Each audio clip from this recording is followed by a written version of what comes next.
faire, ce qu'on va essayer de faire, c'est, puisqu'on vient de vous définir ce que c'est exactement un modèle, on a défini qu'est-ce qu'il contient, le type d'équation, le type de relation qu'il contient, comment il est utilisé, cette boucle que j'ai expliquée tout à l'heure, et surtout, quel genre d'équation il contient. Les équations de comportement et les équations fait stylisées sont les plus importantes. Bien sûr, les équations d'équilibre, les équations de définition, les équations comptables sont importantes.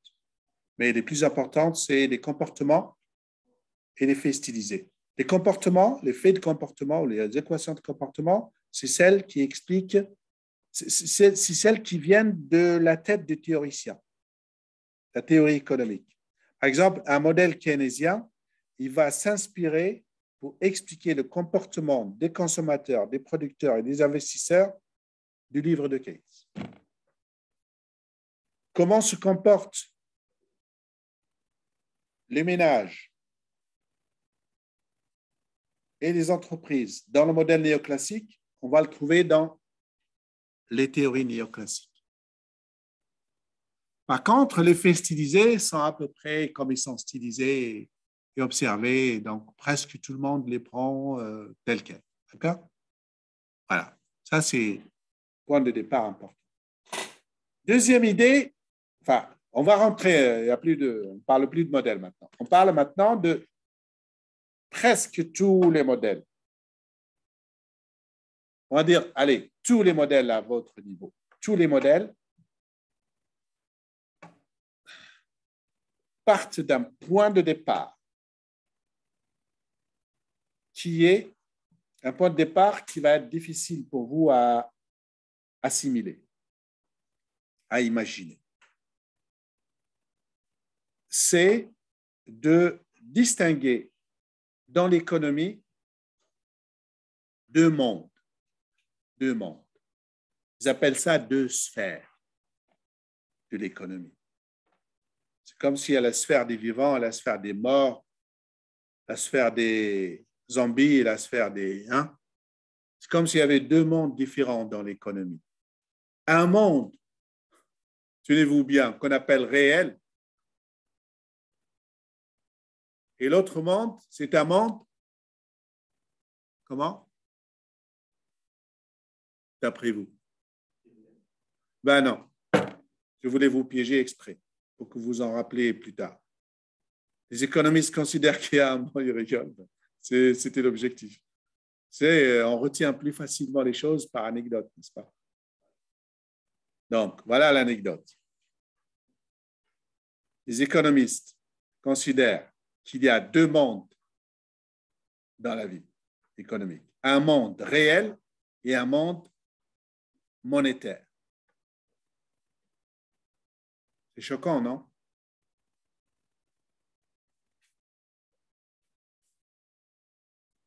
Vous n'avez jamais entendu parler de ça? Un peu? Qui est-ce qui peut me parler de ça? Un exemple ou une chose qui renvoie à cette idée? Ce n'est pas un monde réel et un monde imaginaire. Un monde réel et un monde monétaire. C'est quoi cette distinction? Elle existe tout le temps chez les économistes, même ceux qui sont contre cette idée.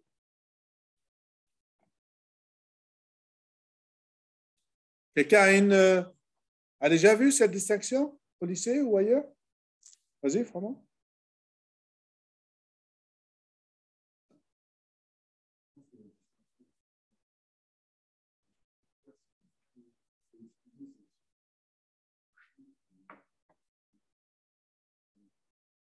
Oui. Oui.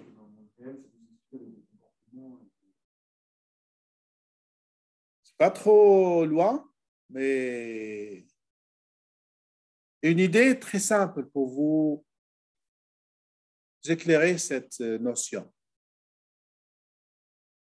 C'est l'idée que si votre patron augmente votre salaire monétaire, vous êtes content, n'est-ce pas? Mais vous pouvez ne pas être content du tout. Pourquoi? Oui? Parce qu'il y a une inflation qui dépasse? Non. Qui dépasse l'augmentation des salaires.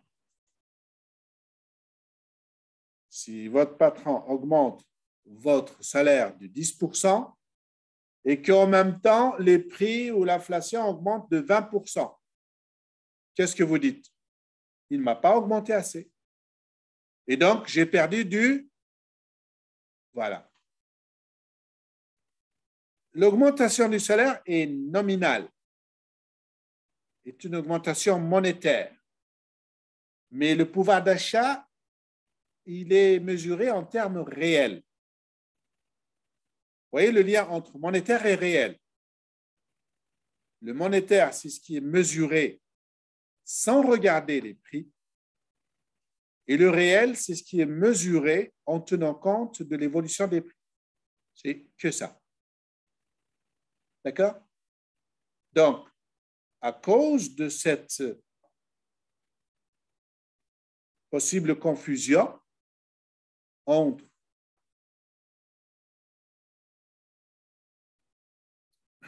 un enrichissement, comment on dit, en trompe-l'œil, fictif. Vous pouvez être enrichi, mais de manière fictive. Vous gagnez beaucoup, mais l'inflation va encore plus loin que ce que vous gagnez, n'est-ce pas? Pour ne pas tomber dans ce piège, les économistes considèrent que ce raisonnement, il faut le faire pour tout, pas pour l'exemple seulement que je viens de prendre.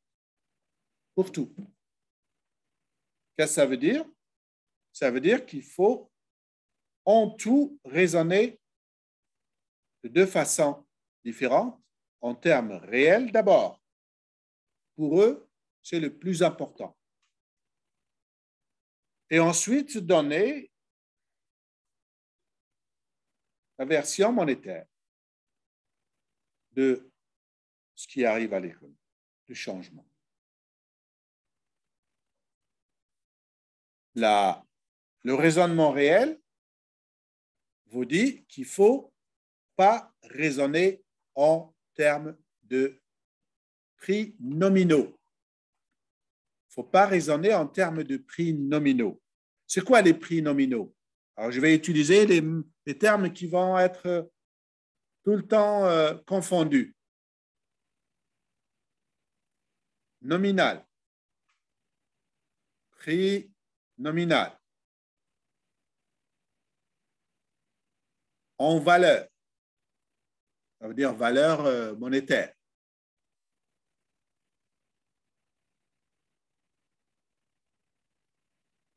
Prix courant.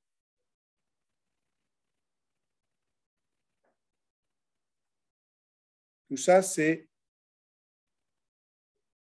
équivalent. Le contraire, dans l'autre sphère, la sphère réelle, on parle de valeur réelle d'un objet.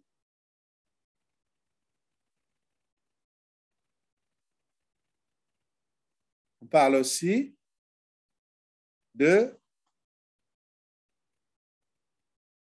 prix relatif, contrairement à prix nominal. Prix relatif. On va expliquer un peu plus en détail. Ça veut dire relatif au niveau général des prix. D'accord?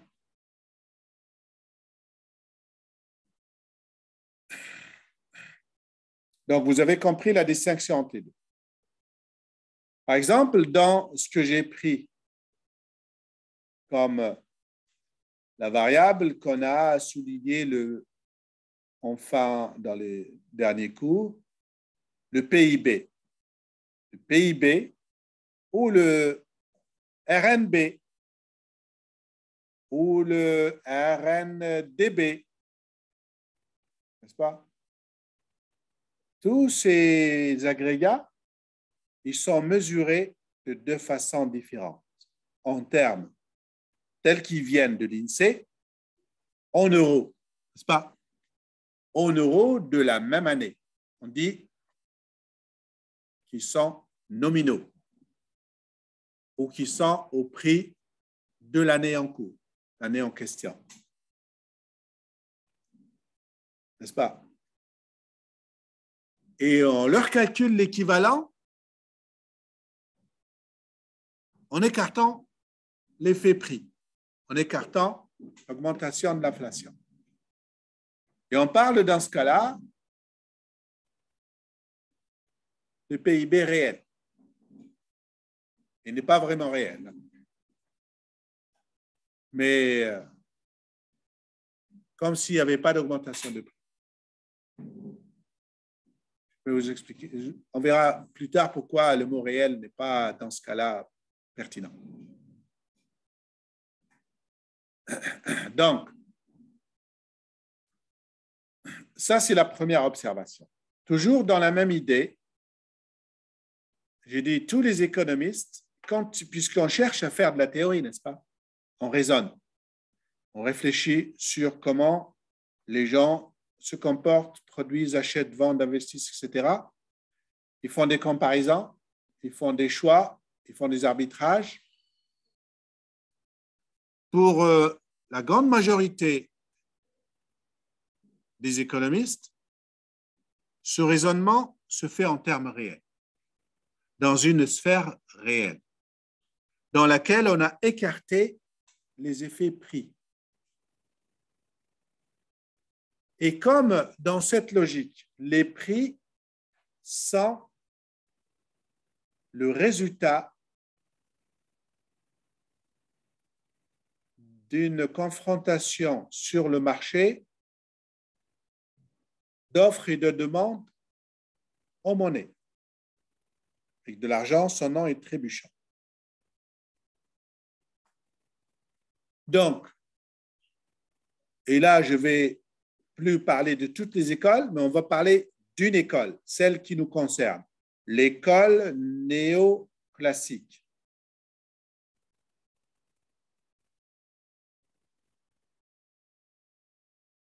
Qui a hérité de l'école classique ce principe de la division de l'économie en deux sphères, une sphère réelle dans laquelle il n'y a que des objets qui s'échangent contre des objets sans intervention de la monnaie comme moyen d'échange. Et donc, on écarte la monnaie du raisonnement dans cette sphère réelle. La monnaie est écartée du raisonnement, comme si les biens s'échangeaient contre les biens. Il n'y a pas de monnaie. Vous imaginez qu'il n'y a pas de monnaie, ça n'existe pas. Mais ils imaginent qu'il n'y a pas de monnaie dans cette sphère. Et après, ils font un autre raisonnement sur l'économie obtenue dans la sphère réelle. Ils plaquent dessus la quantité de monnaie de l'économie. Et ils en déduisent les équilibres ou les prix nominaux, les prix en valeur. Donc, comme on est à la fin, vous notez simplement une chose importante, que ce raisonnement-là, il porte un nom, il est porteur d'un principe, et il est fondamental pour distinguer cette économie néoclassique des autres écoles. Ce principe s'appelle 1. La dichotomie, le raisonnement dichotomique, D-I-C-H-O, le raisonnement dichotomique.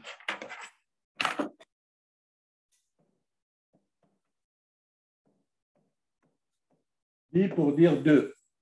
Dichotomie, la dichotomie du raisonnement néoclassique, c'est de distinguer deux sphères complètement séparées, complètement étanches.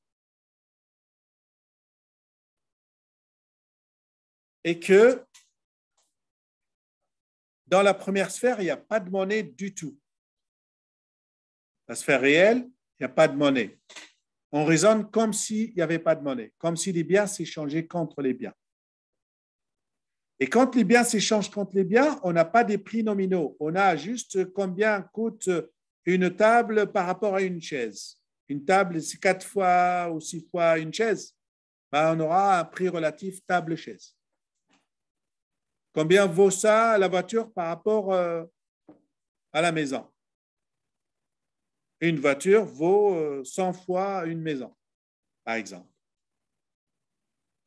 Voiture de 30 000 euros, il faut 300 000 euros. Combien ça fait 10 fois? Bon, disons 20 fois. Allez. Vous avez donc là des prix relatifs dans la sphère réelle. Il n'y a pas de monnaie. Et dans la sphère monétaire, on introduit la monnaie. Ce raisonnement-là s'appelle le raisonnement dichotomique. Le fait de diviser l'économie en deux sphères étanches. Et ça amène aussi dans la théorie néoclassique. Regardez bien.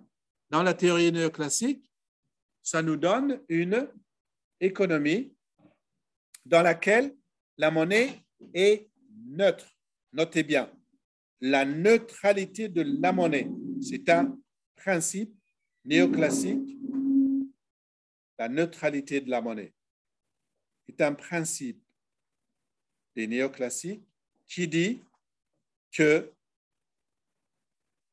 les équilibres obtenus dans la sphère réelle sans monnaie, les équilibres réels obtenus dans la sphère réelle sans monnaie ne sont pas perturbés, ne changent pas lorsque on passe dans la sphère monétaire et qu'on introduit la monnaie. Cette monnaie ne permet dans la sphère monétaire que d'obtenir le niveau des prix monétaires des biens, mais ne change pas leur prix relatif. Si une table vaut ou valait 4 chaises dans la sphère réelle, si dans la sphère monétaire on introduit une monnaie, la table vaut 400 euros, la chaise vaut certainement une centaine d'euros, puisque un quart est le prix d'une chaise par rapport à une table. On introduit la monnaie, le relatif ne change pas. La table vaudra toujours 4 fois la chaise, même si on a introduit la monnaie. Et si on double la monnaie, regardez bien, si on double la monnaie, la sphère réelle ne change pas. Les prix relatifs ne changent pas dans la sphère réelle. Ça fait simplement augmenter les prix dans la sphère monétaire. La table vaudra 800 euros et la chaise certainement 200. Ce raisonnement-là, ça s'appelle la dichotomie et le principe s'appelle la neutralité de la monnaie. Qu'est-ce que ça veut dire, neutralité de la monnaie? Ça veut dire que changer la monnaie, c'est neutre par rapport à ce qu'on a obtenu comme équilibre dans la sphère réelle. Ça ne change que les prix nominaux dans la sphère monétaire. Ça ne change pas les équilibres et les prix relatifs. Et c'est pour cela que vous voyez tout de suite pointer l'idée de la TQM qui est à la base de ce raisonnement ou la conséquence de ce raisonnement, c'est que si vous augmentez la quantité de monnaie dans la sphère monétaire, qu'est-ce qui va changer? Uniquement, c'est tout. Ceci s'appelle la théorie quantitative de la monnaie. Vous doublez la quantité de monnaie, la table vaudra toujours 4 chaises dans la sphère réelle, et dans la sphère monétaire, tous les prix sont multipliés par quoi on a multiplié la quantité de monnaie. Donc, vous avez là, d'une pierre, 3 coups. La dichotomie, la neutralité de la monnaie et la TQM. OK? Voilà. Donc, ça, c'est les piliers du modèle néoclassique, les bases du modèle néoclassique. Je n'ai pas encore fait le modèle. Le modèle, ces équations, on va les faire. C'est un peu long, mais il faut comprendre ça d'abord, la base.